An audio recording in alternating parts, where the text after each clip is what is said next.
Nous allons faire les lectures en lien avec la prédication maintenant. Je vous invite à prendre vos Bibles. La première lecture sera dans la lettre de Paul aux Corinthiens, 2 Corinthiens au chapitre 2. Pour ceux qui ont la Bible rouge de l'Église, c'est à la page 879. 2 Corinthiens chapitre 2, versets 1 à 13. Ce sera le bien-aimé frère Olivier Favre qui nous apportera la parole ce matin. Et nous allons donc lire les textes en lien avec la prédication. 2 Corinthiens chapitre 2, à partir du premier verset.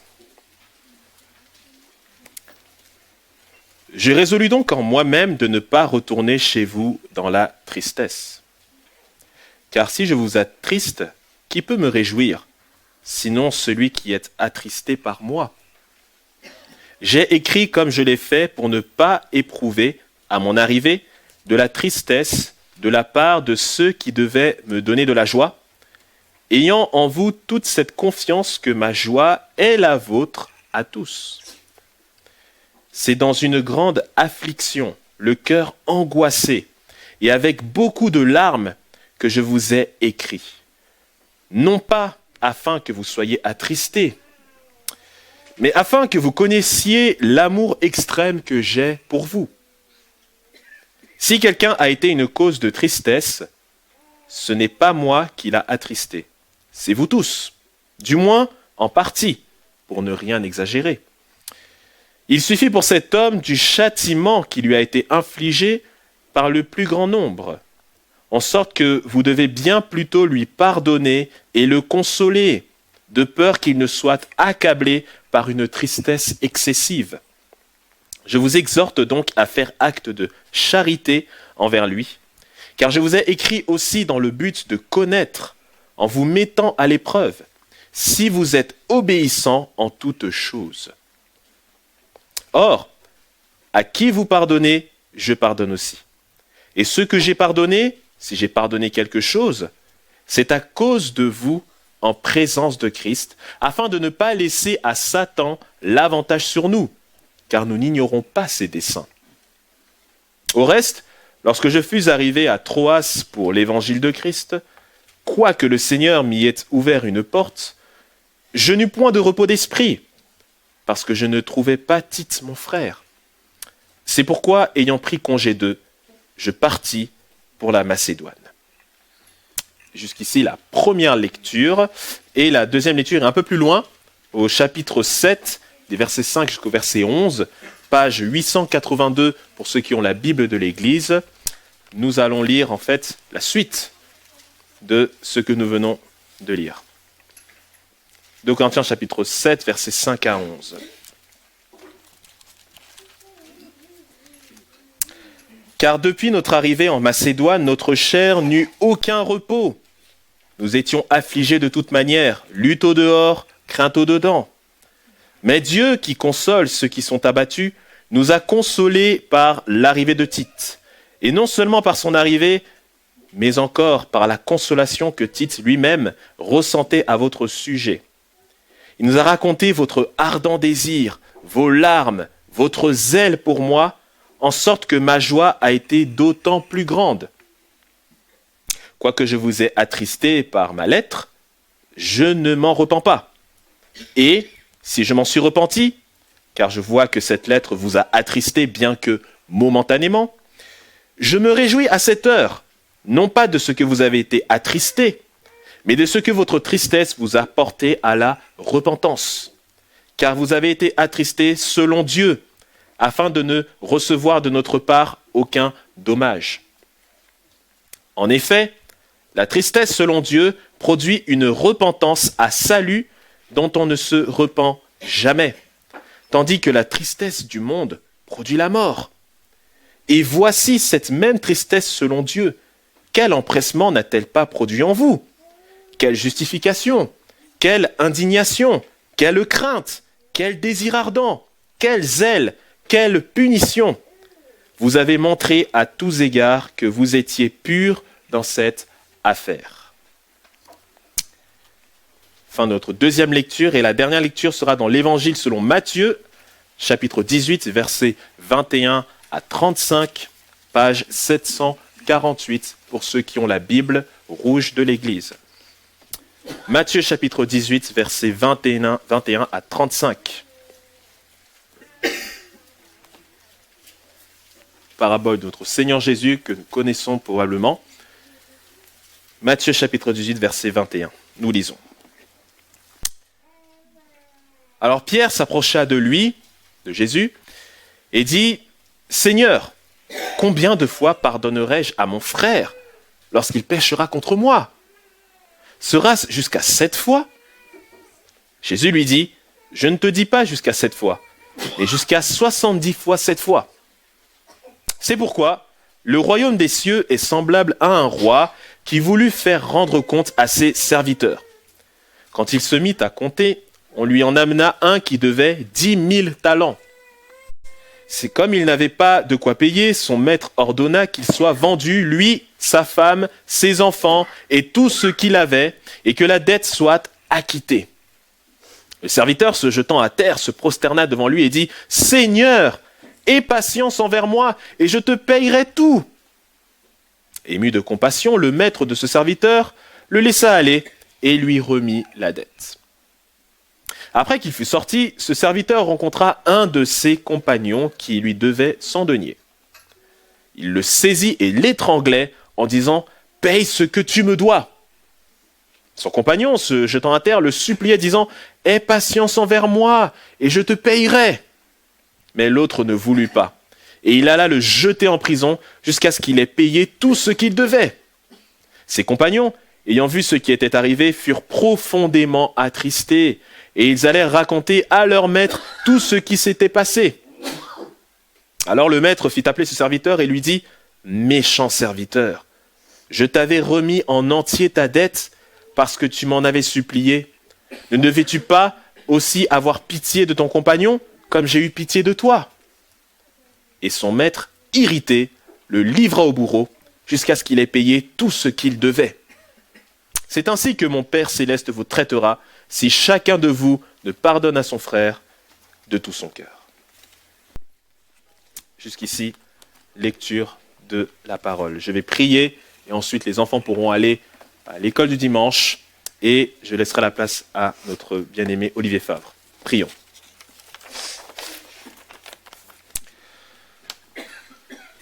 Seigneur notre Dieu, merci parce que, comme ton Fils l'a prié, ta parole est la vérité. Et nous voulons que tu nous sanctifies encore par ta parole ce matin. Que tu puisses nous parler, que tu puisses nous redresser, nous relever, nous encourager. Nous prions que tu nous aides à comprendre ces textes que nous venons de lire, qui nous aident à mieux cerner qui tu es dans ce que tu as révélé et ce que tu attends de nous. Père, nous voulons vraiment que ce que nous avons entendu dans ces textes et qui va être exposé, expliqué, puisse nous aider à progresser dans notre chemin de foi avec toi. Nous te prions pour notre bien-aimé frère, que tu puisses l'assister pour la prédication de ta parole, pour ce sujet aussi important, que tu l'aides par ton esprit à communiquer la grâce qui vient de toi. Que tu lui donnes vraiment de prêcher avec zèle, autorité, avec passion, avec vérité. Nous te prions pour nous, en tant qu'auditoire, que nous soyons prêts à recevoir ta parole avec joie et aussi avec confiance que cela va nous faire du bien. Nous te remercions et te prions aussi pour les enfants qui vont avoir leur enseignement, que tu puisses bénir ces instants avec leur moniteur, que vraiment ça puisse être des moments de joie, mais aussi des moments de réflexion pour eux, dès leur jeune âge.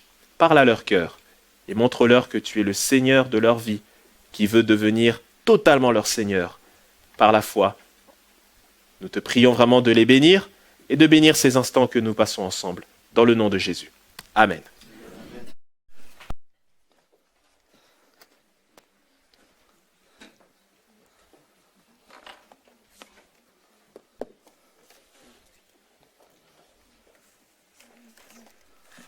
Bonjour, ça fait plaisir de vous revoir une fois de temps en temps. C'est pas très souvent, mais vos visages font plaisir, ça nous réjouit. Merci pour votre accueil. Vous avez peut-être, si vous avez une bonne mémoire, Vous vous rappelez que lors de mon passage chez vous, j'essaye de faire une petite série sur la deuxième épître aux Corinthiens. Donc si on est sur ces versets ici, c'est pas par hasard, c'est juste parce que j'ai prêché ceux d'avant la dernière fois. J'avais prêché jusqu'au chapitre 2, verset 4, et j'ai repris simplement 4 versets ici pour le contexte qu'on va avoir à étudier ce matin. Quels sont vos premiers réflexes lorsqu'un frère ou une sœur dans la foi, après vous avoir offensé, vient repentant implorer votre pardon? Je ne sais pas vous, mais il m'est arrivé, à moi, de trouver que c'est un peu facile. Et d'avoir envie quand même de laisser ce frère ou cette sœur un peu mariner dans son jus de culpabilité pour lui faire un peu payer son acte avant de lui pardonner. Je ne sais pas si ça vous est arrivé à vous aussi. En tout cas, je le vois dans mon cœur, malheureusement. Est-ce que c'est correct? Quelle doit être l'attitude biblique ou quelle est l'attitude biblique que Dieu attend de nous? Et c'est ce qu'on va découvrir dans ce passage, dans le passage de ce matin, dans lequel Paul traite, en fait, c'est le titre pour ce matin, du rétablissement d'un pécheur repentant dans l'Église. Le rétablissement d'un pécheur repentant dans l'Église. Et avant de venir au texte, j'aurai c'est pas régulier, mais aujourd'hui, une longue introduction. Parce que le contexte de ce passage est un peu compliqué. Et il faut que vous accrochiez pendant l'introduction. Après, on va venir sur le texte et on aura des points de repère un peu plus faciles. Mais d'abord, une longue introduction. Donc accrochez-vous et puis on arrivera au texte ensuite. Où se trouve l'apôtre Paul lorsqu'il écrit cette lettre qu'on appelle 2 Corinthiens? On ne sait pas exactement. Il est à quelque part dans ce qu'on appelle la Macédoine. Et si vous avez le questionnaire, vous avez, je vous ai fait une petite carte de géographie pour que vous y retrouviez. C'est-à-dire dans la partie est de la Grèce qui sépare la Grèce de la Turquie. Hein. Il est en Macédoine à quelque part.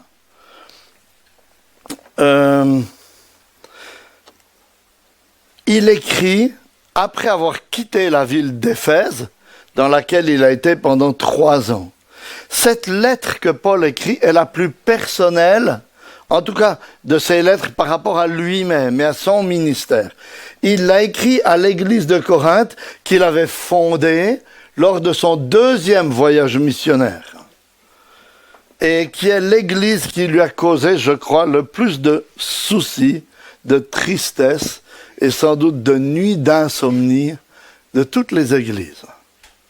Parce que assez rapidement, après son départ de Corinthe, il y a eu des divisions dans l'église et toutes sortes de péchés graves qui ont nécessité que Paul écrive ce qu'on appelle, on peut dire une première lettre, mais en Corinthien, qui en fait, je ne vais pas entrer dans les détails, mais qui en fait déjà une 2e lettre qu'il a écrite aux Corinthiens. Hein.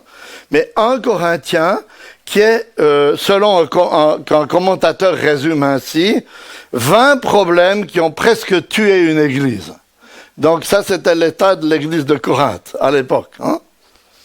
Puis après, alors que Paul était à Éphèse pendant 3 ans, lors de son 3e voyage missionnaire, des hommes qu'il appelle de façon sarcastique des super apôtres, sont venus troubler l'église de Corinthe, tout particulièrement en critiquant l'apôtre Paul et son enseignement, pour essayer de saper son autorité.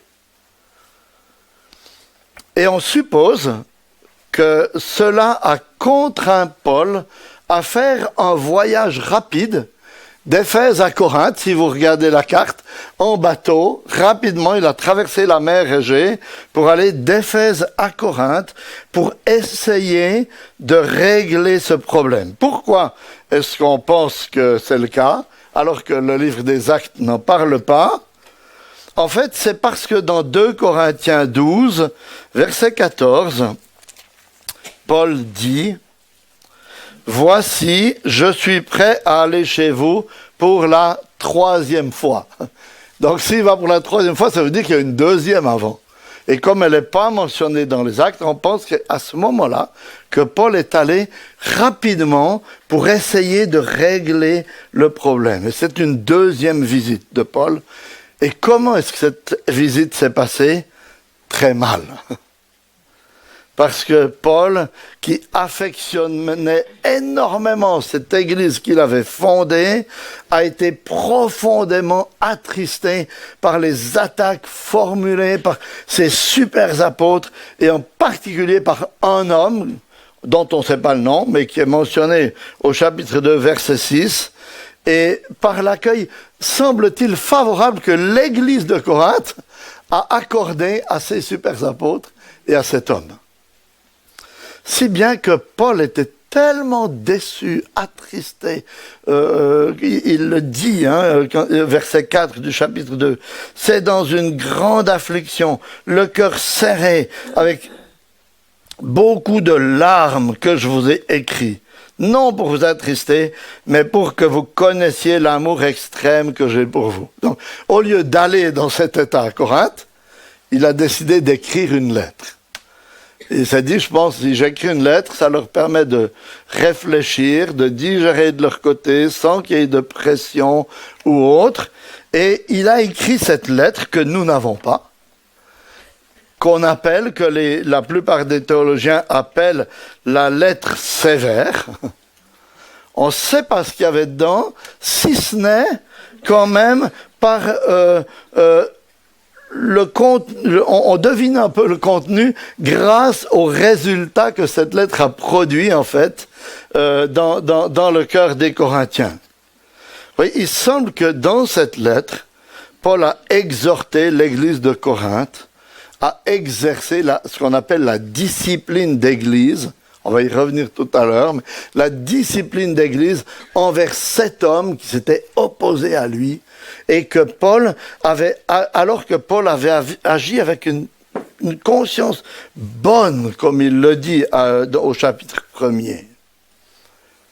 Mais pour le moment, essayez simplement d'imaginer le fardeau et l'angoisse qui ont dû habiter Paul dans l'attente des nouvelles, du résultat produit par cette lettre dans le cœur des Corinthiens.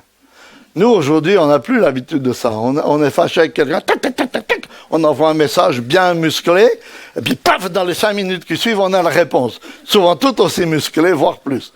Sans beaucoup de réflexion, sans beaucoup de doigté. Hein. Mais imaginez la situation. Paul a écrit la lettre, il l'a confiée à Tite, c'est ce qu'on voit dans les versets 12 et 13 de notre passage, et Tite a dû aller jusqu'à Corinthe, à pied ou en bateau, apporter la lettre, et puis il fallait qu'il revienne de Corinthe pour pouvoir donner des nouvelles du résultat que la lettre avait produit chez les Corinthiens.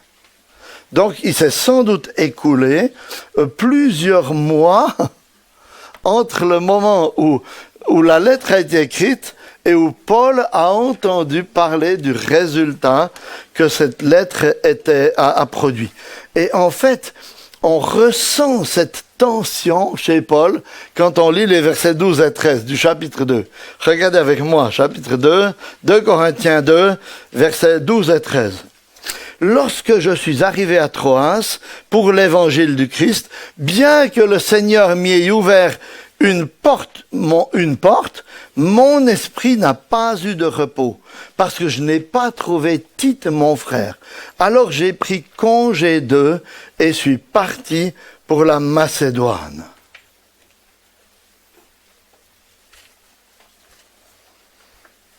Qu'est-ce qui s'est passé? Paul a quitté Éphèse pour aller, on peut dire, à la rencontre de Tite. Tite, il revenait à pied, si vous avez la carte, vous voyez, il revenait de Corinthe et il marchait le long de la Macédoine pour revenir jusqu'à Troas. Et puis, Paul est allé à Troas, Tite n'était pas là. Une porte était ouverte pour lui, pour l'évangile. Et quand on connaît combien Paul était bouillonnant pour parler de son Seigneur, on se dit que ça devait être une occasion extraordinaire pour lui. Mais il n'était pas tranquille. Parce qu'il attendait des nouvelles de Corinthe. Donc, il n'a même pas pu saisir cette porte ouverte. Il a traversé le canal des Dardanelles pour aller en Macédoine à la rencontre de Tite.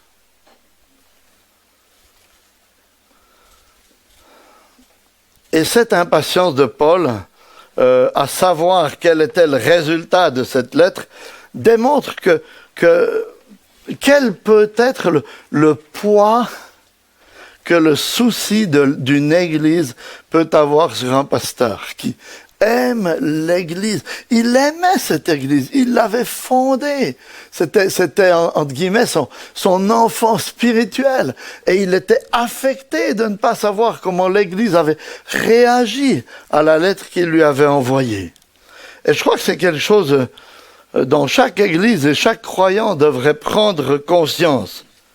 Parce que lorsqu'un pasteur aime l'église, le troupeau sur lequel le Seigneur l'a établi, il souffre de l'état de l'Église et de chacun de vous. Vous voyez, la nonchalance, le péché des uns et des autres, les critiques, les disputes, sont autant de choses, de sujets d'angoisse, de nuit blanche, de soucis pour lui. Parce qu'il sait qu'il a, dans un sens, à rendre compte au Seigneur de l'Église sur laquelle il a été établi. C'était le cas de Paul et ça devrait être le cas de chaque pasteur qui sait qu'il doit rendre des comptes à son Seigneur. Et telle était l'angoisse de Paul qu'elle n'a été calmée qu'une fois qu'il a retrouvé Tite et qu'il a entendu de la bouche de Tite quels avaient été les effets de sa lettre sur les Corinthiens. Et c'est un peu bizarre dans cette lettre, mais depuis le verset 13 du chapitre 2, Paul fait un grand saut. Il y a une grande parenthèse sur la nouvelle alliance, et il continue son récit seulement au chapitre 7, verset 5. Et on découvre alors, et regardez avec moi, au chapitre 7, verset 5, quelles sont les nouvelles suite à cette lettre sévère qu'il avait envoyée à l'église de Corinthe. On va lire à partir du verset 5 du chapitre 7. Car depuis notre arrivée en Macédoine, notre chair n'a pas eu le moindre repos. Nous étions affligés de toute manière, lutte au dehors, crainte au dedans. Mais Dieu qui console les humbles nous a consolés par l'arrivée de Tite. Et non seulement par son arrivée, mais encore par la consolation qu'il avait reçue de vous. Il nous a raconté votre zèle ardent, vos pleurs, votre ardent désir, vos pleurs, votre zèle pour moi, et en sorte que ma joie a été d'autant plus grande. Donc, Paul a retrouvé Tite. Tite lui a dit, ils ont bien réagi à la lettre sévère que tu leur as envoyée et ils ont accueilli, ils sont repentis, ils ont demandé pardon au Seigneur, ils sont humiliés à cause de cette lettre et en particulier maintenant, la personne qui a dû être sans doute disciplinée par l'église de Corinthe. Et voilà, maintenant on arrive au bout de cette longue introduction. Excusez-moi, maintenant vous pouvez revenir à vos Bibles au texte de 2 Corinthiens 2 et on va essayer de comprendre ce texte au moyen de 4 questions. Je vais poser 4 questions au texte. Première question, quelle démarche Paul a-t-il encouragé les Corinthiens à entreprendre? Et on a la réponse dans les versets 5 et 6. L'expression au verset 6, il suffit pour cet homme du blâme qui lui a été infligé par le plus grand nombre, et dans la traduction d'Épaphras, je crois que c'était du châtiment ou de la correction qui a été infligé, qui lui a été infligé par le plus grand nombre, fait référence en fait à une sanction officielle prononcée par l'Église lors d'une rencontre formelle, dans laquelle il semble qu'il y a eu un vote, puisque Paul dit que la majorité ou la grande partie s'est prononcée pour cette sanction, mais apparemment quelques autres avaient un autre avis et ne sont pas prononcés pour la sanction. Mais la sanction a été infligée, entre guillemets, à ce pécheur au nom de l'Église entière. Et cette expression, vous voyez, semble faire référence à ce qu'on appelle la discipline ecclésiastique ou la discipline d'église. C'est la démarche qu'une église locale doit entreprendre lorsqu'elle découvre parmi ses membres, qui se disent chrétiens, qui ont professé la foi, lorsqu'elle découvre une personne qui trouble l'Église, soit par un enseignement non biblique, soit par des propos polémiques, ou en péchant délibérément sans en être affligé. C'est un sujet que Paul avait déjà abordé dans 1 Corinthiens 5, versets 1 à 13, pour traiter le cas de celui qu'on appelle l'incestueux de Corinthe, c'est-à-dire cet homme qui vivait avec la femme de son père. Pas sa maman, probablement sa belle-mère. Hein. Mais il avait entrepris une relation maritale avec sa belle-mère. Et à l'époque, si vous regardez 1 Corinthiens 5, verset 5, Paul avait dit quelle devait être la démarche à entreprendre. Il dit, accrochez-vous bien,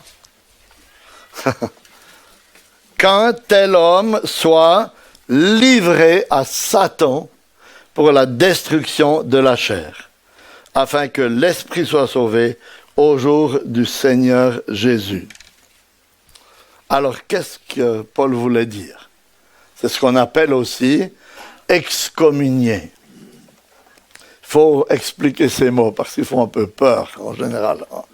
Mais en fait, il s'agit simplement de retirer son statut de membre à la personne qui s'entête dans son péché afin de lui faire comprendre que pour nous, son comportement n'est pas digne d'un croyant. Et ensuite de traiter cette personne comme un incroyant. C'est pas un pestiféré.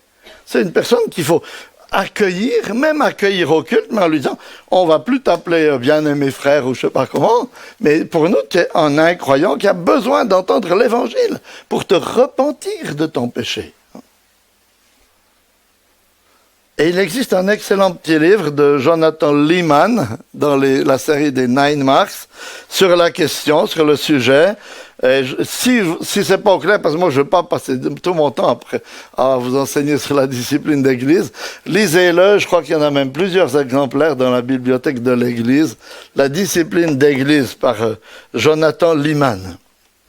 En fait, il nous explique que le but de la discipline d'église était de produire, ou est de produire, une sorte d'électrochoc spirituel. Pour que celui qui en est l'objet se rende compte que, c'est si grave que ça. Mon comportement ou mon enseignement est si grave que ça. Donc pour qu'on doive dire que pour l'Église du Christ, je suis un non-croyant, et que ça le fasse réagir, et qu'ensuite, il puisse se repentir, et que l'humiliation, la repentance viennent dans son cœur. Les autres buts de la discipline étant aussi de préserver la pureté de l'Église, qui n'est pas la gangrène qui commence à se répandre, et puis aussi l'honneur de Dieu. Qu'on puisse pas dire, mais regardez comment les chrétiens se comportent, quel Dieu ils doivent avoir. Non, on peut dire dans l'Église, non, celui-là, il est plus considéré comme un chrétien parmi nous. Parce que son comportement l'a désavoué. Donc, vous voyez, très probablement qu'en conseillant d'exercer la discipline d'Église dans cette lettre sévère, Paul se référait à un autre homme que celui d'un Corinthiens 5, parce que dans la situation ici, il semble vraiment que cet homme avait offensé Paul en personne, qu'il s'était attaqué à l'apôtre lui-même, puisqu'il dit que Paul devait lui pardonner personnellement aussi. Hein? Donc c'est probablement un de ces super apôtres, mais on n'a pas tous les éléments, puisqu'il y a une lettre qu'on n'a pas, hein, deux même. Hein. Donc voilà quelle a été la démarche conseillée par Paul à l'église de Corinthe. Hein. La démarche d'entreprendre la discipline d'église, de prononcer, entre guillemets, un blâme ou une correction envers cet homme. Maintenant, quel a été le résultat de cette démarche? C'est la deuxième question. Quel a été le résultat de cette démarche? Regardez les versets 6 et 7. Il suffit pour cet homme du blâme qui lui a été infligé par le plus grand nombre, en sorte que vous devez bien plutôt lui pardonner et le consoler, de peur qu'il ne soit accablé par une tristesse excessive.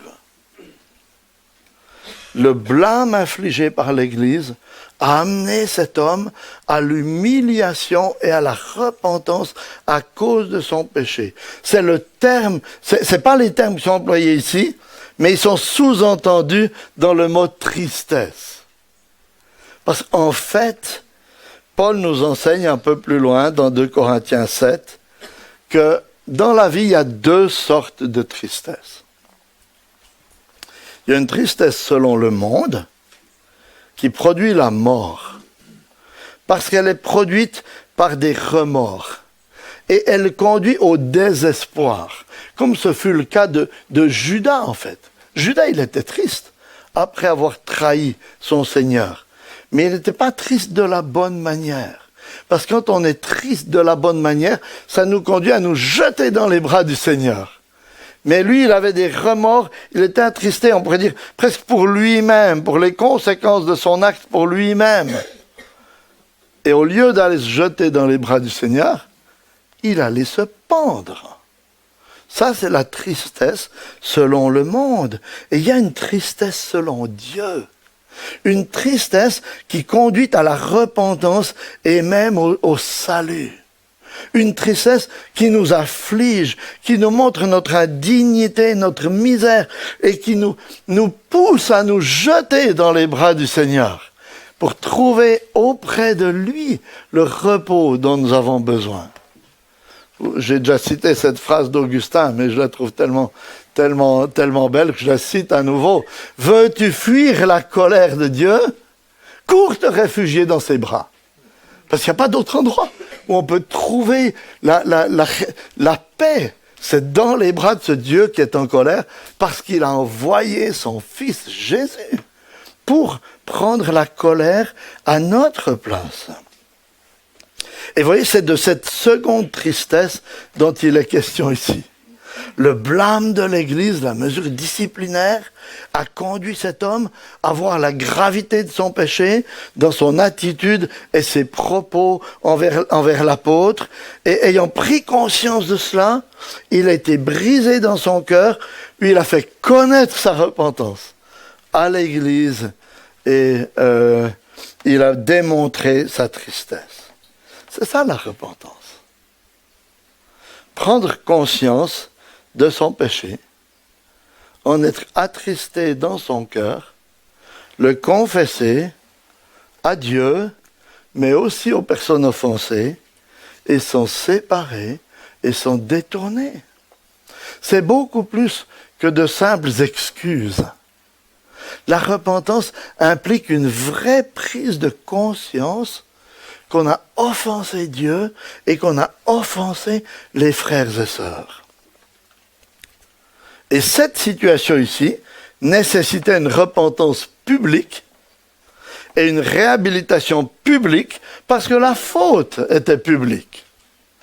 Et c'est l'Église qui avait prononcé le blâme, c'est l'Église qui devait aussi rétablir la personne ensuite. Malheureusement, actuellement, dans beaucoup d'églises, on ne pratique plus la discipline ecclésiastique, la discipline d'église, parce qu'on la trouve dure et cruelle pour le pécheur qui doit être pris. Mais est-ce que c'est le cas? Oui, d'un côté, mais non, si on la considère dans son ensemble. Parce qu'on voit que la discipline d'église est un moyen de grâce, un moyen par lequel Dieu veut ramener le pécheur à lui. Et en refusant de l'exercer, on prive le pécheur d'un moyen donné par Dieu pour le faire grandir dans la foi et pour l'amener à se détourner de son péché et à grandir dans la sainteté. Et voyez, ces versets ici devraient nous encourager à oser faire usage de la discipline quand c'est nécessaire.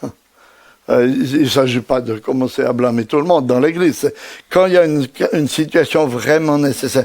Parce qu'il atteste, ces versets attestent, que lorsque la discipline est employée à bon escient, elle peut produire des bons fruits de repentance et de transformation et de sanctification du pécheur. Parce que le résultat visé et espéré par la discipline, bien sûr, c'est ça d'abord, que le pécheur revienne au Seigneur et à l'Église. Et c'est ce qu'on voit ici. Mais quelle est la suite à donner lorsque la discipline a conduit un pécheur à la repentance? C'est la troisième question. Quelle doit être l'attitude de l'Église en pareil cas? Et on revient à ma question du début de la prédication. Quels sont vos sentiments, votre attitude, lorsque quelqu'un vous a blessé par ses paroles, déçu par son comportement, agressé par son attaque, son attitude critique? Même si ce n'est pas allé jusqu'à une mesure disciplinaire, comme c'est souvent le cas, souvent, n'est-ce pas, on a un sentiment d'amertume dans le cœur, de colère, voire même de vengeance, de rancune. Et parce qu'on est encore pécheur, on a envie de le faire souffrir un peu. On a envie d'attendre un peu avant d'accorder notre pardon. On ne voudrait surtout pas le faire trop facilement.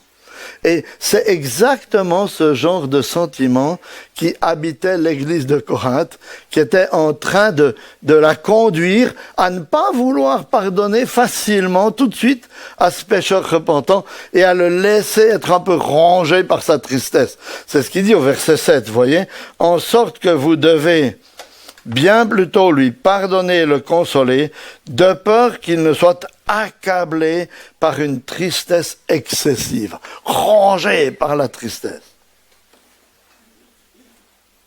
Que dit l'apôtre ici?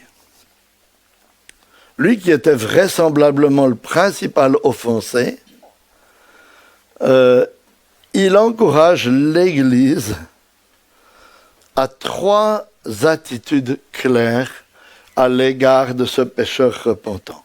Versets 7 et 8, il dit « Pardonnez, consolez, aimez ». Voyez, Paul nous apprend que dès que la tristesse manifestée par le pécheur est une vraie tristesse, une tristesse selon Dieu, qui produit une vraie repentance, il n'y a pas de place pour nos états d'âme personnels, notre ressenti. Ou comme c'est si souvent le cas. Mais c'est le pardon, la consolation et l'amour qui doivent primer. Le pardon. Parce que le pardon est l'attitude chrétienne qui doit toujours faire écho à la repentance. Le pardon est l'attitude de Dieu envers chaque pécheur qui se repent.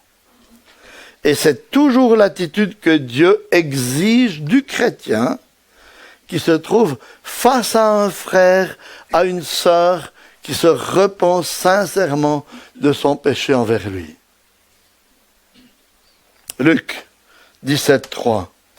si ton frère a péché, reprends-le. Et s'il se repent, pardonne-lui. Et c'est aussi pourquoi nous avons lu la parabole du serviteur impitoyable, qui illustre en fait la réponse de Jésus à Pierre. Pierre qui dit « Combien de fois pardonnerai-je mon frère lorsqu'il a péché contre moi ?» Jusqu'à 7 fois. Il trouvait déjà ça extraordinaire. Mais Jésus lui dit non. Jusqu'à 70 fois 7 fois.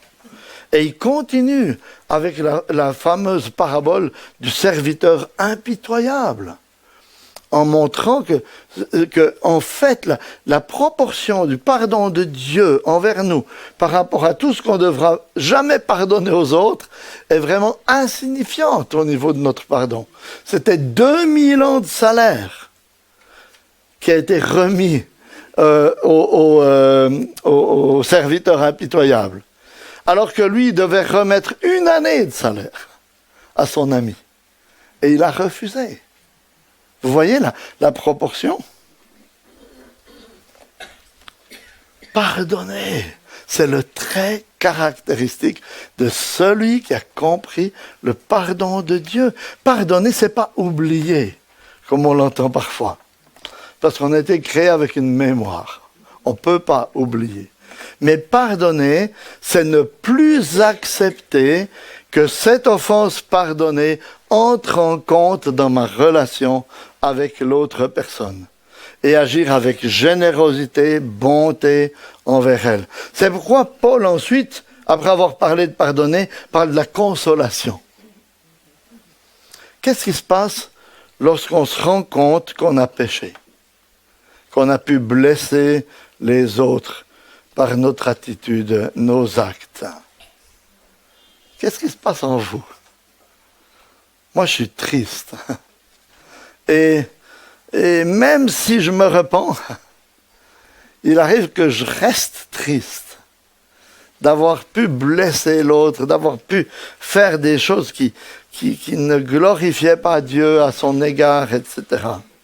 Et il arrive, n'est-ce pas, qu'on ait parfois de la peine à retrouver la joie du salut, même si on a trouvé le pardon.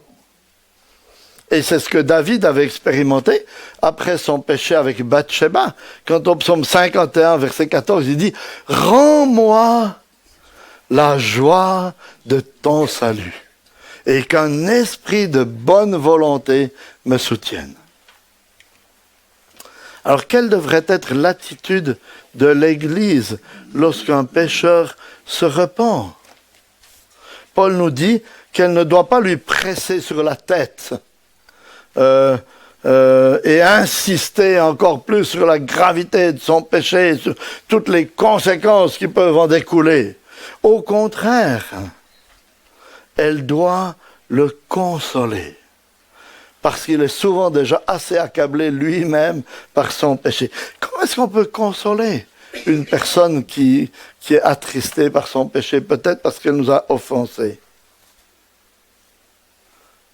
Si c'est nous qu'elle a offensé, on peut le consoler d'abord en lui accordant un plein pardon et en lui démontrant que la relation est rétablie, en prenant du temps avec elle, en parlant avec elle, en cherchant à restaurer vraiment la relation. On peut aussi la consoler en lui rappelant les promesses de Dieu envers un pécheur qui se repent. En Jean 1,9, si nous confessons nos péchés, il est fidèle et juste pour nous pardonner nos péchés et nous purifier de toute injustice. On peut la consoler en lui rappelant qu'il y a de la joie dans le ciel lorsqu'un pécheur se repent. C'est comme ça que se termine la parabole de la brebis perdue, n'est-ce pas? La joie dans le ciel lorsque la brebis a été retrouvée. Vous voyez? En fait, il faut aider la personne à détourner les yeux de son péché pour les tourner à nouveau vers le Seigneur qui l'a pardonné et en qui elle peut être pardonnée. Le pardon, la consolation, l'amour. Il le dit au verset 8, « faites prévaloir l'amour. Littéralement, ça veut dire faites une alliance d'amour. Et le mot grec utilisé ici, c'est le mot agapé, qui désigne plutôt le caractère inconditionnel de l'amour. C'est pas un amour pour ce que je peux en tirer. C'est un amour qui se donne envers même une personne indigne, comme l'amour de Dieu manifesté envers nous en Christ. Alors qu'on était encore pécheurs, encore rebelles. Et aimer celui qui nous a offensés et qui s'est repenti de cette manière, c'est démontrer que nous ne l'aimons pas juste pour notre intérêt, à cause de ce qu'il nous donne, mais tout simplement parce que Dieu nous commande de l'aimer, indépendamment de sa dignité ou de son indignité. Parce que c'est comme ça que Dieu nous a aimés. Il a prouvé son amour en nous aimant alors que nous n'étions pas aimables. Voilà quelle doit être l'attitude immédiate de l'Église lorsque un pécheur discipliné se repent de son péché. Et c'est aussi l'attitude que nous devons avoir les uns à l'égard des autres, même s'il n'y a pas de mesure disciplinaire, lorsque nous nous demandons pardon et lorsque nous sommes offensés les uns les autres. La repentance doit toujours conduire au pardon, à la consolation et à l'amour. Et pour terminer, 4e question, pourquoi l'Église ne doit-elle pas attendre pour agir ainsi? Pourquoi l'Église ne doit-elle pas attendre pour agir ainsi? C'est le verset 11 qui nous le dit. Afin de ne pas laisser à Satan l'avantage sur nous, car nous n'ignorons pas ses desseins. Quels sont les desseins, les plans, les buts du diable? Les buts du diable, c'est les buts contraires à ceux de Dieu. Il essaie de défaire tout ce que Dieu fait, de faire tout ce que Dieu défait. En fait, c'est l'ennemi, l'opposé à Dieu. Alors, quels sont les buts de Dieu? Le but de Dieu, c'est de bâtir son Église en ajoutant de nouveaux croyants et en amenant chaque croyant, chaque membre de l'Église à la maturité spirituelle, à une ressemblance toujours plus grande au Seigneur Jésus. Et Dieu se sert de toutes circonstances, même de nos péchés, de nos souffrances, des souffrances qu'il nous occasionne, pour nous faire mûrir, grandir dans notre ressemblance à Jésus-Christ. Et c'est en cela que la discipline d'Église a été utilisée tout particulièrement dans ce contexte-là pour la croissance de cet homme dans l'Église de Corinthe. Et dans cette perspective, alors quel est le but du diable? Le but du diable, c'est de détruire l'Église que Dieu est en train de bâtir, en essayant en particulier de semer la zizanie entre les chrétiens pour qu'ils se déchirent et se divisent. C'est aussi de tenter de paralyser les chrétiens en les accusant faussement ou en les maintenant sous une chape de culpabilité, en leur faisant croire qu'ils sont trop pécheurs, trop indignes pour être pardonnés par Dieu et pour le servir. Et comment s'y prend-il pour y parvenir? Il cherche, il me semble, dans ce contexte de la discipline, à nous pousser dans deux extrêmes. Soit en amenant l'Église à ne plus exercer la discipline, comme c'est beaucoup le cas aujourd'hui, soit en l'amenant à l'exercer avec trop de rigueur, de dureté, et sur des sujets qui ne le méritent pas. C'est pourquoi Paul reprend les Corinthiens ici, en leur montrant que s'ils exercent la discipline avec trop de rigueur, en refusant le pardon, la consolation et l'amour à celui qui vient de se repentir, ils font l'œuvre du diable. C'est pas juste insignifiant. il contribue à l'œuvre du diable. Mais comment?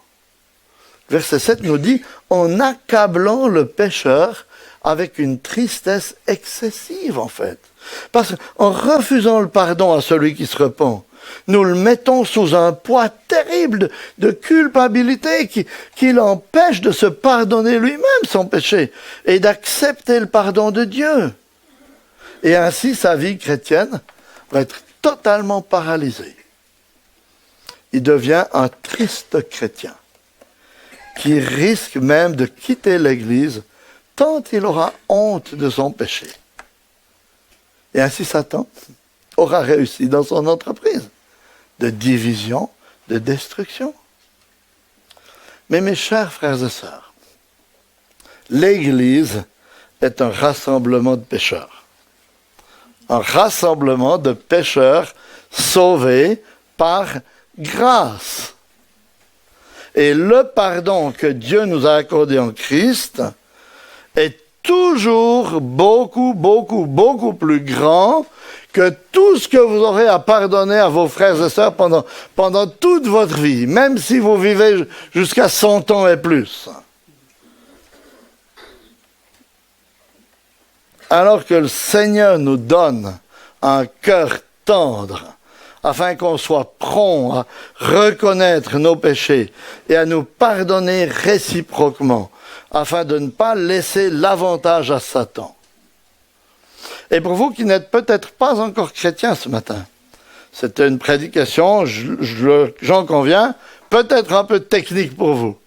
Mais j'espère au moins que vous avez compris une chose de cet enseignement. C'est que le Dieu de la Bible est un Dieu qui ne prend pas nos péchés à la légère.